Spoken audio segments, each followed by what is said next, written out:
Bem, primeiramente eu gostaria de agradecer ao comitê organizador e também aos coordenadores da sessão pelo convite para dar essa palestra, né? Fiquei muito feliz com o convite, então agradeço aí por ter essa oportunidade.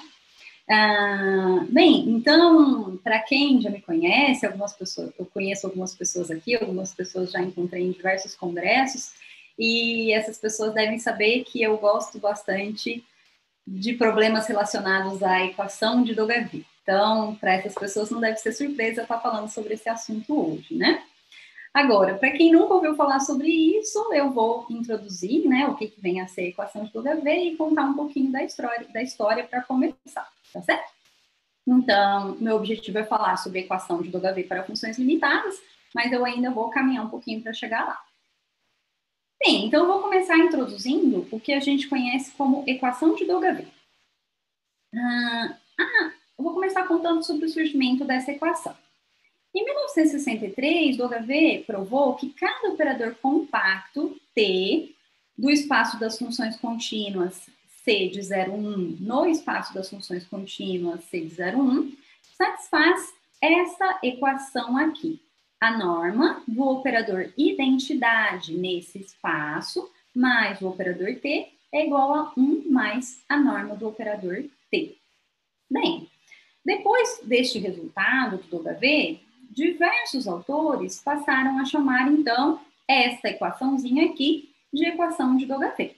Então, a definição precisa é que se eu tenho x, um espaço de Banach, e t de x em x, um operador linear contínuo, eu vou dizer que esse operador linear satisfaz a equação de Dogaville se ele satisfaz essa igualdade aqui de normas, tá certo? A norma do operador identidade no espaço x mais o operador t é igual a 1 mais a norma do operador t. Observem que, pela desigualdade triangular, eu sempre sei que a norma de identidade mais c é menor ou igual à norma de 1 mais a norma de t, tá certo? Então, o que a gente quer mostrar aqui é que, na verdade, a gente consegue a igualdade, né? Então, a gente sempre tem a desigualdade aqui menor ou igual, usando a desigualdade triangular, mas a gente quer mostrar aqui, então, nesse caso, que vale a igualdade. Bem, depois, então, deste primeiro resultado aqui do Dogaville, diversos autores passaram a trabalhar com essa equação, e eu queria apresentar para vocês alguns exemplos de operadores lineares que satisfazem essa equação de Dogaville, então. Vamos começar aqui. Em 1965, Foias e Singer mostraram que os operadores fracamente compactos no espaço C de 0,1 também satisfazem essa equação. Observem que o resultado do Dogaville era para operadores compactos, né? Então, Foias e Singer provam aí para uma classe um pouco maior, né? Todos os operadores fracamente compactos também vão satisfazer, certo? Em 1966, Lozanovsky prova que operadores compactos em L1 de 0,1 também satisfazem, tá certo? Então, né, ele está olhando para um novo espaço de Banach, olhando ainda para operadores compactos, como o Dogaville, mas olhando para operadores compactos definidos agora num espaço de Banach diferente, né? Depois disso aqui, né, depois dessa época aqui de 1966, ficou uma época sem aparecer muitos resultados sobre a equação de Dogaville. Os autores perderam um pouco de interesse nessa equação, mas depois, aqui já na década de 80, voltou a aparecer muitos resultados sobre a equação de Dogaville, porque eles perceberam que a equação de Dogaville, o fato de operadores compactos ou fracamente compactos definidos num certo espaço satisfazer a equação de Dogaville, trazia propriedades sobre o espaço. Então, eles começaram a olhar para as propriedades geométricas do espaço onde você estava olhando para operadores compactos ou operadores fracamente compactos, se perguntando se eles satisfaziam a equação de Dogaville.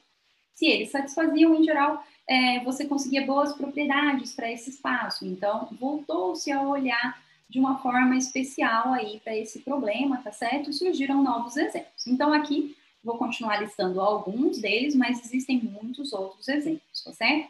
Então, aqui em 1984, Kamovitz prova que operadores compactos no espaço das funções contínuas definido num certo S, onde o S é um espaço de Hausdorff compacto, sem pontos isolados, esses tipos de operadores também vão satisfazer a equação de W, certo? Em 1987, Holub prova um outro exemplo clássico, que operadores fracamente compactos em L1 de μ, onde μ é uma medida sigma finita não atômica, também vão satisfazer a equação de W. Em 1992, não vou me atrever a tentar falar este nome, porque toda vez eu erro, toda vez alguém me corrige. Nós temos, então, provado que operadores fracamente compactos na álgebra do disco ou no espaço H infinito de D também satisfazem a equação de W. E o último exemplo que eu queria citar, do Werner, de 1996, onde ele prova que operadores fracamente compactos no espaço C de S, onde S é um espaço de Hausdorff compacto sem pontos isolados, também satisfaz a equação de W. Então, observem que esse resultado aqui do Werner é uma generalização aqui desse resultado do Camelitz, né? Porque aqui a gente tinha operadores compactos e aqui a gente consegue todos os fracamente compactos, tá bom? Bom, então esses são alguns exemplos, eu diria que os exemplos mais clássicos, tá certo? De operadores aí, né, ao longo da história que satisfazem a equação de W, mas tem, como eu disse, muitos outros, é uma área bastante frutífera, tem muita gente trabalhando nesse tipo de problema e em problemas relacionados aí, tá certo? Um dos avanços bem importantes aí para os estudos da equação de W foi uma caracterização que surgiu no ano 2000, que eu vou comentar a seguir. Então, antes disso, eu só quero fixar a notação aqui. Eu vou chamar de L de X, o conjunto dos operadores lineares contínuos de X em X. E eu vou chamar de S de X a esfera unitária de um espaço X. Vou também chamar de X estrela o dual topológico de X. E então, nos anos 2000, nós temos este resultado aqui, devido a esses autores, e eles mostraram que são equivalentes às seguintes três afirmações. Primeira delas, todo operador de posto 1 de X em X satisfaz a equação de W. Segunda, para todo X estrela na esfera do dual, x0 na esfera do x e ε maior que zero, existe um y na esfera de x, tal que nós temos a parte real do x estrela calculada em y maior ou igual a 1 menos ε e a norma de x0 mais y maior ou igual a 2 menos ε. O que acontece, pessoal, com esse item 2 é que esse item 2 é uma ferramenta muito importante para trabalhar em demonstrações, tá certo? Quando você quer demonstrar que operadores de posto 1, né, satisfazem a equação de W, este item 2 aqui é uma ferramenta bem importante, que ajuda bastante na realização das demonstrações. Agora, eu gostaria de destacar em especial o item 3, porque observe o que a gente obtém aqui no item 3. Que os dois itens anteriores é equivalente a todo operador fracamente compacto de x em x satisfaz a equação de W. Então, observem que esse teorema aqui, além dele dar para a gente, né, uma caracterização aqui, né, para quando a gente quer mostrar que operadores de posto 1 satisfazem a equação de W, mais do que isso, ele mostra que se a gente mostrar que todos os operadores de posto 1 satisfazem a equação, então todos os fracamente compactos também vão satisfazer, tá certo? E, então, ele ajuda bastante nesse sentido, né, porque quando a gente olha aqui para os exemplos anteriores, a gente vê que os autores estavam trabalhando caso a caso, né? Tentou fracamente compacto, perdão, eu queria apontar para esse aqui, tentou compacto, depois foi tentar fracamente compacto, muitas vezes as demonstrações não eram tão similares, tá certo? Então, esse resultado, ele veio a contribuir bastante nesse sentido também, né? De que se a gente mostrar que todo operador de posto 1 satisfaz, então todo fracamente compacto também vai satisfazer. Mas o item 2 aí tem a sua importância por ajudar, então, né, nas demonstrações. Bem, depois de um certo tempo também surgiu, cunharam um nome para os espaços cujos operadores, que neles estão definidos, né, todos os operadores de posto 1 satisfazem a equação de W. surgiu um nome, então, para esse espaço, né? Então, se X é um espaço de Banach, e eu digo que o X, então, vai ter a propriedade de W se todo operador de posto 1 de X em X satisfaz a equação de W. E, então, pelo teorema que eu acabei de enunciar no slide anterior, a gente sabe que, em particular, todos os operadores fracamente compactos nesse espaço também vão satisfazer essa equação, tá certo? Então, surgiu esse nome, né, especial aqui para o espaço X. E, como eu disse, muitos autores começaram a trabalhar em busca de, se o espaço X tem a propriedade de W, o que eu posso dizer sobre esse espaço, né? Que tipo de propriedades eu consigo para esse espaço se ele tem a propriedade de W? Então, eu coloco a seguir algumas consequências do fato do meu espaço ter a propriedade de W. Então, eu listei algumas aqui que eu acho interessantes. Primeira delas, se o X tem a propriedade de W, então o X não tem a propriedade de Radon-Nikodym. Outra interessante é que se o X tem a propriedade de W, então o X ele contém uma cópia do L1 pequeno. Mais uma delas, se o X tem a propriedade de W, então o X ele não tem base incondicional, tá certo? Então a gente vê, né, que assim aparecem tanto resultados afirmativos aqui, quanto no sentido de você perceber que o espaço não vai ter determinadas coisas, né? E eu coloquei uma última aqui, que na verdade não é uma consequência do X ter a propriedade de W, na verdade é uma consequência do dual ter a propriedade de W. Se o X estrela tem a propriedade de W, então não é difícil provar que o X também tem a propriedade de W, tá certo? Mas a recíproca dessa afirmação não é verdadeira. Existem já exemplos, né, apresentados aí de que o X pode... de que a recíproca não é verdadeira. Oh, meu Deus, me enrolei aqui. De que o X pode ter a propriedade de W sem que o X estrela tenha a propriedade de W, certo? Bom, agora eu vou começar a falar um pouquinho, então, sobre um dos caminhos que surgiu, né, dos estudos da equação de W. Como eu disse, tem autores trabalhando atualmente com a equação de W para operadores, tá certo? Que é o que eu falei até aqui. Mas tem autores que começaram a se interessar em olhar para a equação de W para outros tipos de funções. Em particular, olhar para a equação de W para polinômios. Então, vou falar um pouquinho agora sobre o surgimento da equação de W para polinômios. Bem, na verdade, ela surgiu de uma maneira mais ampla, tá certo?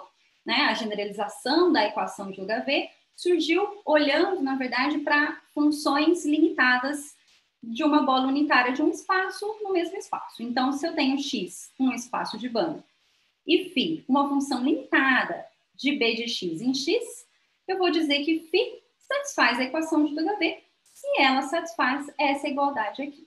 Então, observem que é a mesma igualdade que eu estava chamando de equação de W anteriormente, só que agora eu estou olhando não apenas para operadores lineares, eu estou olhando aqui, colocando, né, numa φ, qualquer função limitada, tá certo? Então, né, o Choi Garcia, Maestre e Martin, em 2007, propuseram aí, num artigo deles, o trabalho de olhar para essa igualdade aqui para funções limitadas, mas já nesse trabalho eles direcionaram o olhar aí para os polinômios em espaços de banda, tá certo? Eles apresentam resultados gerais para funções limitadas lá, mas em algum momento do artigo eles já começam a olhar de uma maneira bem particular para polinômios em espaços de banda.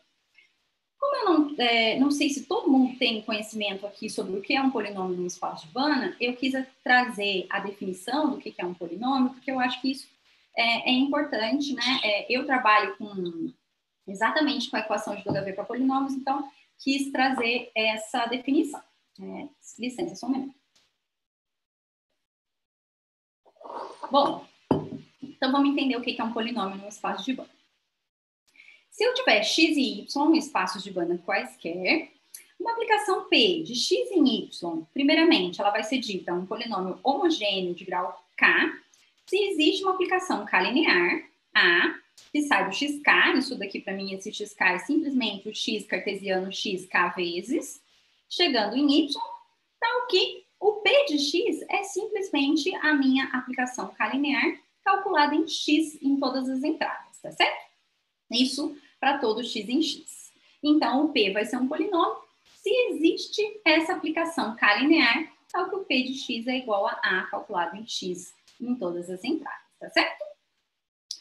Bom, nós vamos denotar por PK de xy o espaço de Banach de todos os polinômios homogêneos contínuos de grau K de x em y, tá certo? Onde a norma do polinômio vai ser dada por esse supremo aqui, o supremo da norma dos P de x, tal que x pertence à bola unitária fechada de x, tá certo? Então, pessoal, aqui eu escrevi, né, esse cara aqui, esse conjunto, ele é um espaço de Banach, tá certo? Se a gente junta todos os polinômios K homogêneos, né, nesse conjunto, isso dá pra gente um espaço de Banach, tá certo? Utilizando essa norma aqui, né, que é bem parecida com a norma dos operadores lineares, né? Bem, eu posso, então, definir agora o que vem a ser um polinômio realmente. Então, uma aplicação P de x em y, ela é dita um polinômio de grau menor ou igual a m, se ela puder ser representada como uma soma de polinômios homogêneos, tá certo? Então, aqui, o P vai ser um polinômio de grau menor ou igual a m, se ele for igual a um P0 mais um P1 mais até um Pn, onde cada um desses PKs aqui é um polinômio homogêneo de grau K. Eu só tenho que explicar aqui o que é o P0, né? Porque antes eu não tinha falado sobre polinômio homogêneo de grau zero. O P0 é simplesmente uma função constante, tá certo? Então, é uma função, o P0 é uma função de pega um carinha, né, pega os elementos do x e leva num valor y constante. Bom, então, fazendo uma soma desse tipo, a gente obtém o que a gente chama de um polinômio em espaços de Banach, porque esses x e y aqui são espaços de Banach, tá? Nós denotamos por P de xy o espaço vetorial normado de todos os polinômios contínuos de x em y, tá certo? Então, esse cara aqui, ele não dá um espaço de Banach, tá certo? É possível mostrar que ele não é um espaço de Banach, mas ele é um espaço vetorial normado aí, né? Que tem aí, então, todos os polinômios contínuos de x em y. Bom, então observem que esses polinômios aqui, pessoal, eles vão ser, na verdade, não observem, né? É possível mostrar que esses polinômios contínuos, se eles são contínuos, né? Polinômios contínuos de x e y, necessariamente eles vão ser funções limitadas. E, portanto, eu posso olhar lá para a definição da equação de W para funções limitadas e me perguntar se eu posso, para quais polinômios essa igualdade vai ser verdadeira, né? Que tipo de polinômios eu posso colocar aqui e essa identidade vai ser verdadeira, tá certo? Primeira coisa, observem que como eu vou somar aqui com a função identidade, eu sempre vou estar olhando para polinômios de x em x, tá? Então, eu vou estar me perguntando aqui, né, quais polinômios fixados em certos espaços de Banach x, quais polinômios de x em x satisfazem essa igualdade aqui. Bom, aqui. Lá no artigo já do Troy Garcia Maestre Martin de 2007, eles já apresentam uma caracterização do que significa polinômios de posto finito ou de posto 1 satisfazerem a equação de W. Então, eu vou apresentar essa caracterização aqui, só vou fixar aqui algumas notações que eu não tinha fixado antes. Eu vou chamar de K os espaços R ou C, tá certo? E dado um polinômio de x em K, pessoal, e x0 em x, eu vou denotar por P tensor x0 o elemento de P de xx, que simplesmente é dado da seguinte maneira. Quando eu pego esse carinha aqui e calculo num x, isso é o P de x, que é um elemento do K, vezes o x0, que é um vetor lá no x, né? Então, essa funçãozinha aqui vai ser é o que a gente chama de um polinômio de posto 1, tá certo? Então, é possível mostrar que esse cara aqui, né, como esse Pzinho é um polinômio, esta nova função aqui, Pzinho tensor x0, vai ser um polinômio, só que agora um polinômio de x em x, tá certo? E não é difícil a gente perceber que quando a gente olha para a imagem está contida num subespaço de dimensão 1, né? Então, a gente diz que isso daqui é um polinômio de posto 1, tá certo? Bom, então apresentar aqui a caracterização que foi dada lá em 2007. foi mostrado que são equivalentes às seguintes afirmações. Para todo polinômio de x em k e todo x0 em x, quando a gente olha para o polinômio p tensor x0, ele satisfaz a equação de Dogavée.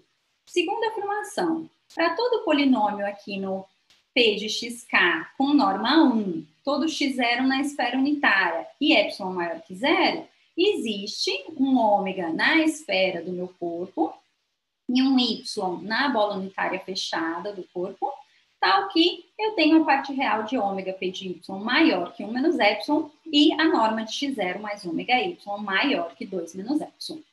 E a terceira afirmação é que para todo polinômio p de x em x fracamente compacto, eu vou ter que ele satisfaz a equação de Dogavée, se ele satisfaz, então, né, uma das duas. Então, vou ter essas três afirmações aqui equivalentes, tá certo? E observem aqui que essa caracterização é uma caracterização bem análoga à que foi apresentada anteriormente para operadores lineares, né? Então, o Choi, Garcia, Maestre e Martin realmente construíram aí uma caracterização muito similar àquela, tá certo?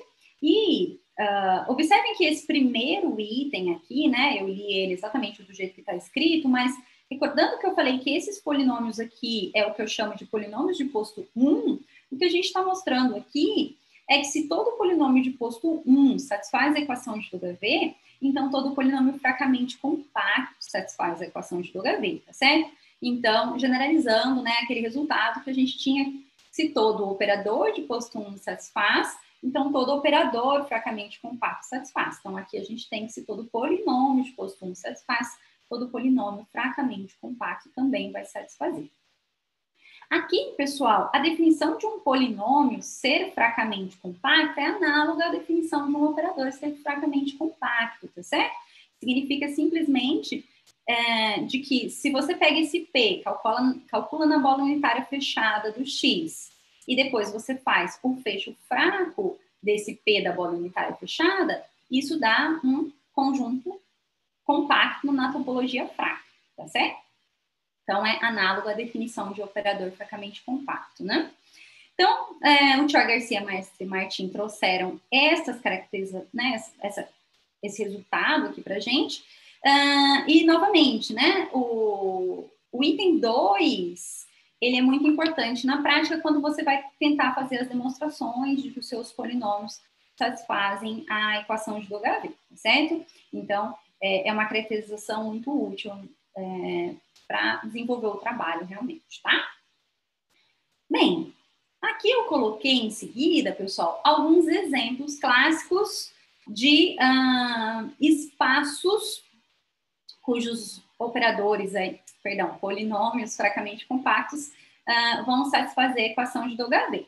Então, um resultado que foi apresentado nesse primeiro artigo, lá onde surgiu essa ideia de estudar a equação de Dogavée para polinômios, é o seguinte: se K é um espaço de Hausdorff compacto sem pontos isolados, então todo polinômio fracamente compacto do espaço das funções contínuas de K em X satisfaz a equação de Dogavée, não importando qual é esse espaço de Banach X, tá certo? Podendo ele ser qualquer. Então, tendo a hipótese sim, aqui, né, somente sobre o domínio aí dessas funções contínuas, né? Então, todo polinômio fracamente compacto nesse espaço vai satisfazer a equação de Dogavée. Um outro resultado dos mesmos autores, agora de 2008, é que se μ é uma medida sigma finita não atômica, então todo polinômio fracamente compacto no L infinito de μx também satisfaz a equação de Dogavée.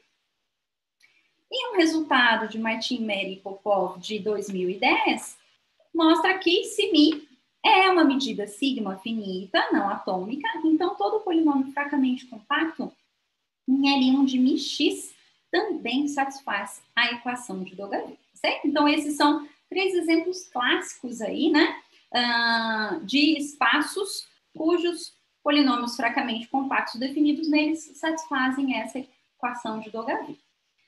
Bom, assim como havia um nome para os espaços de Banach, né, que a gente chamou de propriedade de Dogavée, também surgiu um nome cunhado para espaços que tem o que a gente chama de, agora, propriedade polinomial de ΔV. Então, se eu tiver um espaço de Banach X, eu vou dizer que o X agora tem a propriedade polinomial de ΔV, se todo polinômio contínuo de posto 1 de x em x satisfaz a equação de ΔV. Lembrando que se todo de posto 1 satisfaz a equação de ΔV, todo fracamente compacto também satisfaz. Então, esses espaços que aparecem aqui, né, vão ser exemplos de espaços que têm a propriedade de ΔV, certo? Bom, eu queria citar mais alguns resultados aí a respeito da propriedade polinomial de ΔV, então coloquei aqui alguns exemplos extras. Se X for um espaço de Banach complexo e K um espaço de Hausdorff compacto, então o C de Kx ele tem a propriedade polinomial de ΔV, C e somente C. O X tem a propriedade polinomial de ΔV ou o K não possui pontos isolados. Um outro exemplo é que se o X é um espaço de Banach e μ é uma medida sigma finita, então o L infinito de μx tem a propriedade polinomial de ΔV, C e somente C, o X tem a propriedade polinomial de ΔV, ou a medida μ é não atômica, certo?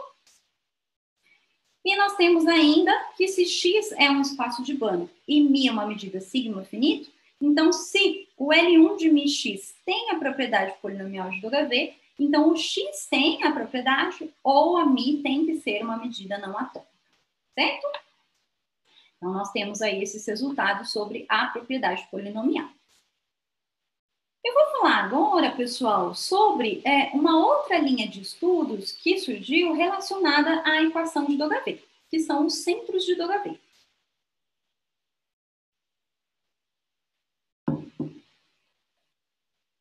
Bem, o surgimento da ideia de centros de ΔV surgiu num artigo de Bozem e Kadetz de 2010, onde eles apresentavam a seguinte definição, que se x e y são espaços de Banach, um operador linear contínuo g de x em y é dito um centro de ΔV, C e somente C, ele satisfaz essa igualdade aqui para todo operador de posto 1 t de x em y.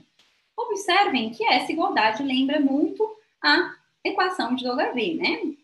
Então, a ideia deles foi trocar aquele operador identidade que aparecia aqui por um operador qualquer, né? Linear contínuo somente, né? Então, G, observem que é um operador linear contínuo e eu vou dizer que ele é um centro de ΔV se ele satisfaz essa igualdade, então, para todo operador de posto 1, tá certo?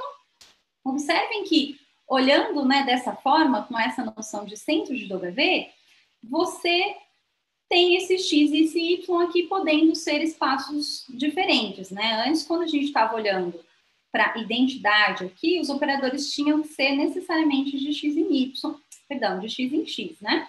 Agora, aqui eu tenho uma liberdade aí para olhar para operadores que têm domínio e contradomínio diferente, tá certo? Observem ainda que se eu tiver um espaço de Banach X que tem a propriedade do ΔV, isso significa que, se eu coloco identidade aqui e identidade aqui, todo operador de posto 1 nesse espaço X satisfaz essa igualdade aqui, né? O que significa que a identidade, pessoal, de X em X, se o X tem a propriedade do ΔV, ela é o que a gente chama de um centro de ΔV. Ela seria um exemplo de um centro de ΔV, tá certo? Que ela iria satisfazer essa igualdade para todo operador de posto 1, se o X tem a propriedade de ΔV, né? Reforçando isso. Bom, então, nesse artigo, né, eles resolveram estudar essa noção de centro de ΔV. Uma das primeiras coisas que eles mostram é uma caracterização dessa noção. Então, lá eles trabalham apenas com espaços de Banach reais, tá certo? E eles apresentam a seguinte caracterização, que observem que é uma caracterização muito parecida com a caracterização que havia antes para operadores, tá? Olhando para a equação de ΔV. Nós vamos ter o seguinte, que para um operador linear contínuo, G de x em y de norma 1, as seguintes afirmações são equivalentes. Primeira delas, G é um centro de ΔV. Segundo, para todo x estrela na esfera y na esfera do y e epsilon maior que zero, vai existir um x em b de x, tal que a parte real do x estrela de x é maior ou igual a 1 menos epsilon, e a norma de g de x mais y0 é maior ou igual a 2 menos epsilon. Bom, talvez vocês já não se lembrem mais do slide anterior que eu mostrei, mas esse item 2 aqui, pessoal, ele é muito parecido com o item 2 de um teorema que eu tinha apresentado anteriormente, que era a caracterização para um operador satisfazer a equação de W, tá certo? O que acontece é que agora que a gente tem esse G, aparece um G aqui, tá certo? Lá aparecia só o X aqui, porque era como se fosse a identidade calculada em X, né? E aqui eu tenho a liberdade, né, como eu disse, desses espaços aqui serem distintos, né? Antes lá, aqui aparecia a esfera unitária do X, né? Bom, então eles mostram, né, essa equivalência aqui entre essas duas afirmações, tá certo? E, de novo, né, essa afirmação aqui é muito útil quando você vai trabalhar nas demonstrações, tá certo? Então, eles usam essa afirmação para poder construir os resultados que estão contidos aí nesse artigo e em outros artigos que eles fizeram mais adiante também, certo? Bom, aqui, o principal resultado que eles apresentam nesse artigo de 2010 foi esse resultado aqui, que é um resultado muito bonito e por isso eu quis trazer ele aqui, tá certo? Eles mostram que se o G de x em y é um centro de W e o y ele é um subespaço de um espaço de Banach e além disso, J de y em E é a inclusão natural do y no E, então eu posso mudar a norma do E, o E pode ser renormado de forma que a nova norma ela coincida com a original no subespaço Y e que quando você pega esse G aqui e faz essa composição, ou seja, de certa forma a gente está aumentando aqui o nosso contradomínio, né? Você vai ter que esse cara aqui, esse novo operador aqui, ele também vai ser um centro de W, tá certo?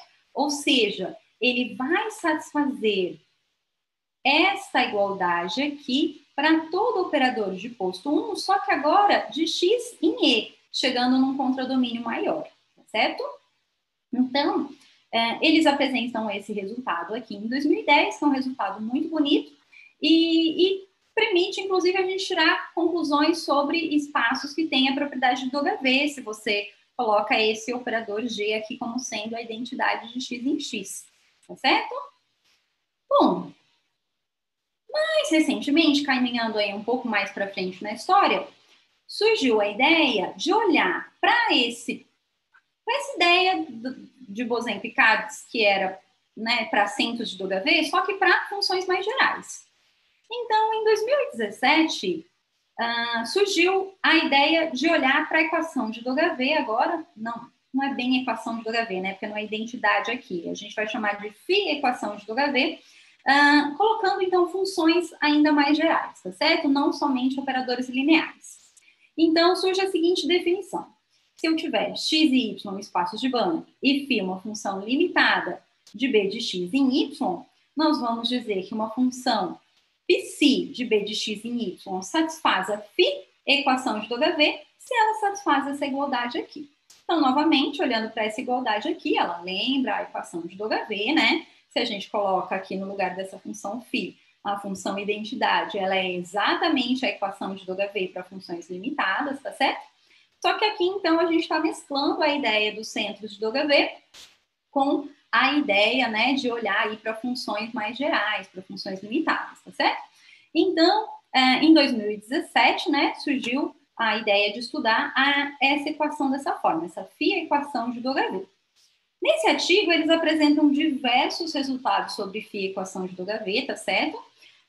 E eu coloquei, eu acho que só dois aqui. Um primeiro deles, para enunciar, eu vou precisar somente de uma notação aqui, eu vou chamar de L infinito de b de x em y, o espaço de todas as funções limitadas de b de x em y, com a norma do supremo, tá certo? Então, estou colocando aqui dentro todas as funções limitadas de b de x em y, né? Vou precisar falar aí sobre esse espaço.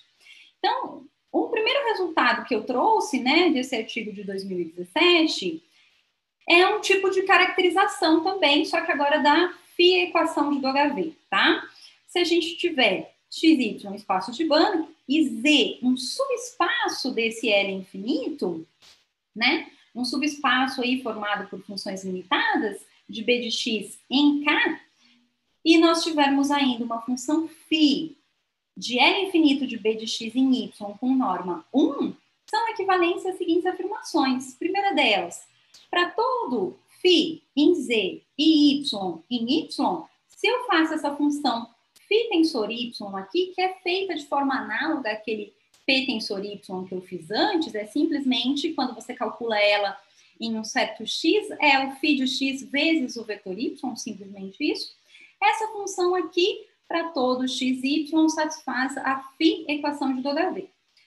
Segundo, para todos φ na esfera do z, y e epsilon maior que zero, existem ômega na esfera do nosso corpo e x em b de x, tais que eu tenho essas duas desigualdades sendo satisfeitas. Observem que isto daqui, pessoal, lembra muito o que aparecia nas caracterizações anteriores, tá certo? Então, uma generalização aí das caracterizações anteriores.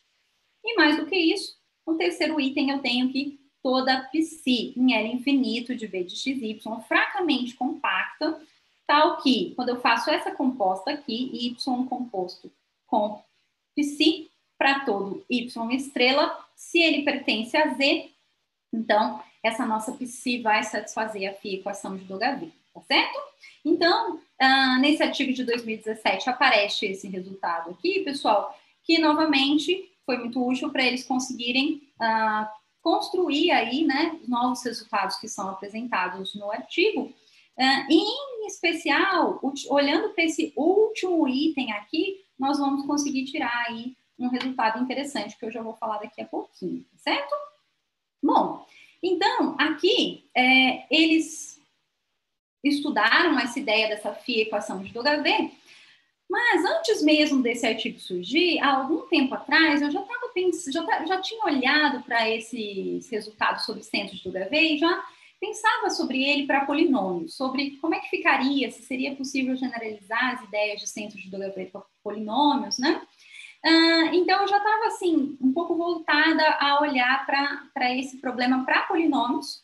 Então, olhando aí para os resultados, né, de centros de Dogaville, também para esses resultados aqui que surgiram aí em 2017, eu vi, né, o que ainda, né, podia estar em aberto, né, o que ainda podia ser feito, né, de perguntas aí que seriam interessantes, e olhando especificamente para polinômios, tá certo? Então, eu recentemente, né, pensei em definir aí esse conceito de centro polinomial de Dogaville, tá certo? Em olhar especificamente para polinômios, tá?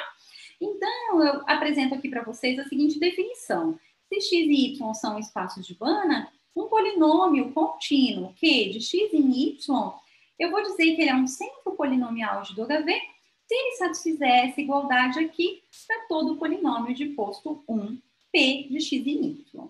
Então, observem que a generalização precisa da noção de centro de Dogaville para polinômios, tá certo?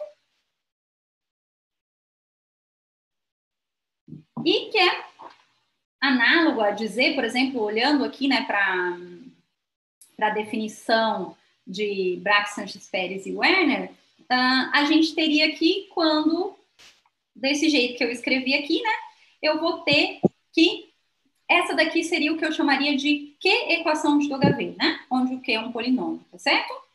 Então, essa daqui seria a Q-equação de Dogaville na nomenclatura deles, né? Eu olho, então, para esse caso particular dos polinômios para tentar descobrir aí novos resultados. Uma das primeiras coisas é que é possível fazer uma generalização da caracterização, né? Que foi dada para centros de Dogaville por Bozenko e Kadetz, agora para polinômios, tá certo? Então, eu vou fixar aqui, nesse caso, espaços de Banach reais, tá certo? Porque eu estava trabalhando aí, tentando fazer resultados análogos aos apresentados por Bozenko e Kadetz. Então, eu também estou trabalhando como eles, com espaços de Banach reais, tá certo? E eu vou ter que fixar só mais uma anotação aqui, pessoal, esse conjunto S de P alfa aqui, que é um conjunto que a gente chama de fatia da bola unitária. Aqui eu chamei, na verdade, de fatia polinomial, porque eu vou usar um polinômio para montar isso daqui que eu vou chamar de fatia. Esse conjunto vai ser formado por todos os x em b de x, tal que o módulo de p de x é maior que 1 menos alfa, onde o meu p é um polinômio na esfera unitária, lá do conjunto dos polinômios de x em k, e o alfa é maior que zero, tá certo? Então, pessoal, observem que esse conjunto aqui, ele sempre não é vazio, tá? Porque esse polinômio aqui, ele está na esfera, então ele tem norma 1, o que significa que vai existir valores aqui na bola unitária, tal que o módulo de p de x fica maior que 1 menos alfa, independente do alfa que eu escolhi, né? Então, esse conjunto aqui é não vazio e eu vou precisar dele para enunciar o seguinte resultado. Então, recentemente, foi possível provar que se x e y são espaços de Banach e que é um polinômio de x em y de norma 1, então são equivalentes às seguintes afirmações.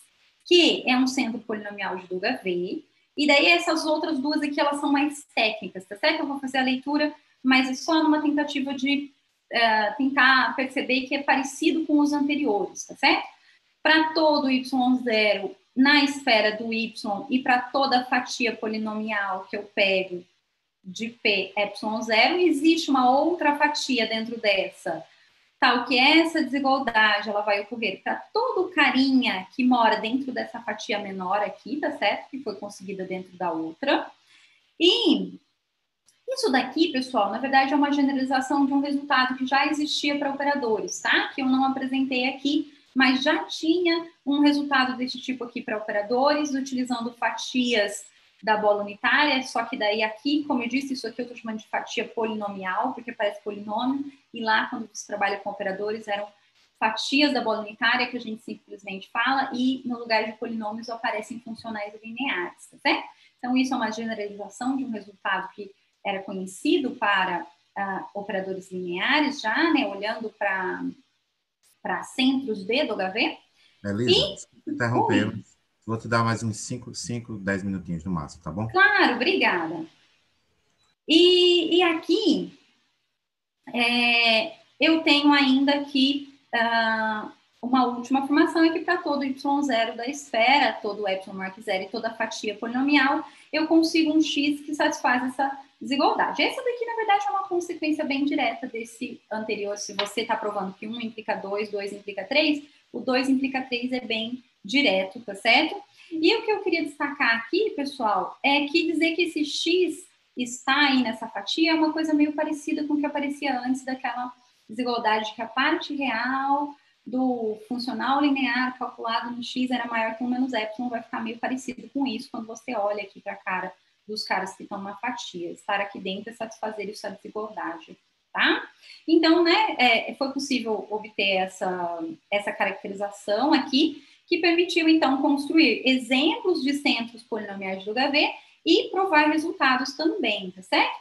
Então, uma das primeiras coisas, né, que eu queria citar aí de resultados, na verdade é um resultado que sai bem direto do artigo que eu falei de 2017 aqui, né, do Brach, Sanches Pérez e Werner, ele, onde, usando aquele resultado que eu acabei de apontar, é possível mostrar que se Q é um polinômio de x em y de norma 1, e Q é um centro polinomial de W, então todo polinômio fracamente compacto de x em y vai satisfazer a Q equação de W, ou seja, vai satisfazer essa igualdade aqui, tá certo? Então, observem que quando eu defini o que Q é ser centro polinomial de W, eu disse que simplesmente essa igualdade tem que ser válida para polinômio de posto 1. E agora, utilizando, então, aquele resultado, eu mostro que, na verdade, todo fracamente compacto também vai satisfazer essa igualdade, tá certo? Então, algo muito parecido com o que vinha acontecendo já nos outros casos, né? E, além disso, um dos resultados mais interessantes é que foi possível generalizar um resultado de Bose e Kadetz, de 2010, sobre aquela questão que a gente tinha visto sobre ampliar o contradomínio. Foi possível mostrar que se Q de x em y é um centro polinomial de W, y é um subespaço de um espaço de Banach E, e J de y é a inclusão natural, então o E ele pode ser renormado de forma que a norma coincide com a norma do Y no Y, e este cara aqui, J composto com Q, que agora vai ser um polinômio, porque o Q é um polinômio, também vai ser um centro polinomial de W, tá certo? Bom, além disso, pessoal, a última coisa que eu tinha pensado em apresentar para vocês, eu acho que o Jamilson tinha me dado uns 5 minutos, né, Jamilson? Não sei quanto que eu já gastei. Era só apresentar alguns exemplos, tá certo? Pode então, eu só colocar, vou... mais uns 5 minutinhos, não tem problema não. Não, são só 3 exemplozinhos, tá? Se eu tiver... Então, primeiro exemplo, né? Se eu tiver x e y espaços de Banach e eu tiver um Q, um polinômio de x em y, que é um centro polinomial de W, e eu considerar um v de x em x e um u de y em y, isometrias lineares sobrejetoras, e eu montar esse polinômio aqui, u composto com Q composto com V, então esse cara aqui também vai ser centro polinomial de W, tá certo? Então a gente consegue construir, né, a partir de exemplos conhecidos, novos exemplos dessa forma. Note em especial que se o x ele tem a propriedade polinomial de W, então eu sei que toda a isometria linear sobrejetora V de x em x vai ser um centro polinomial de W. Por que isso? Porque se o x tem a propriedade polinomial, isso significa que a função identidade de x em x é o que a gente está chamando de centro polinomial de W. E, portanto, se eu pego uma isometria linear sobrejetora e componho com a identidade aqui, eu vou obter uma coisa que é um centro polinomial de W. Então, qualquer isometria linear sobrejetora que sai e chega num espaço com a propriedade polinomial de W é um centro polinomial de W, tá? Aqui embaixo eu coloco um caso particular, mas eu vou passar reto para ir um pouquinho mais rápido para poder apresentar os outros 2 exemplos aí. Um outro é que se eu tiver x1 e x2, y1 e y2 espaços de Banach, e eu considerar um polinômio Q1 de x1 e y1 e o Q2 de x2 e y2, ambos com norma 1, então Q1 e Q2 eles vão ser centros polinomiais de W, C e somente C, quando eu olho para o polinômio Q, montado da seguinte forma: Q calculado em x1, x2, é Q de x1, vírgula Q de x2.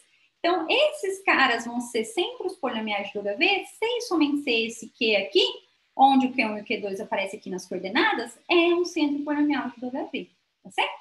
E um último exemplo é que, se eu tiver agora esses espaços de Banach aqui, Q de x em y de norma 1, e considerar Q-til, um polinômio aqui com esse domínio e contradomínio, Q-til dado por Q-til de x é Q de x, vírgula 0.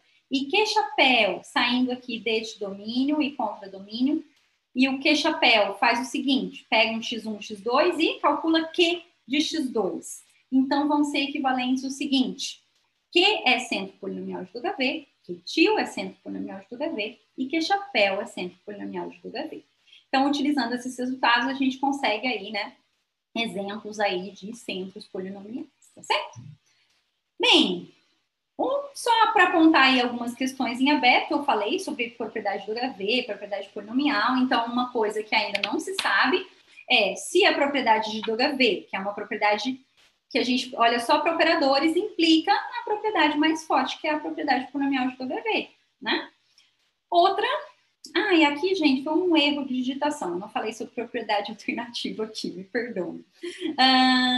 O último que eu queria falar é que todo centro de W também vai ser centro polinomial, ou seja, se eu tenho um operador que satisfaz a equação, não é a equação de W, né? Quando você põe ele lá naquela equaçãozinha, para qualquer operador de posto 1 ele satisfaz. Será que se eu troco esses operadores de posto 1 por polinômios de posto 1 ainda satisfaz? Tá certo? E aqui eu coloquei algumas das principais referências que eu citei, tá certo, pessoal? Aqui estão as que foram mais citadas aí no final, né? O artigo de Bozan e Cádiz, o artigo de 2017 de Braque, Sanches Pérez e Werner, e o artigo aí onde eu consegui esses novos resultados para centros polinomiais de W, tá certo? Então, muito obrigada.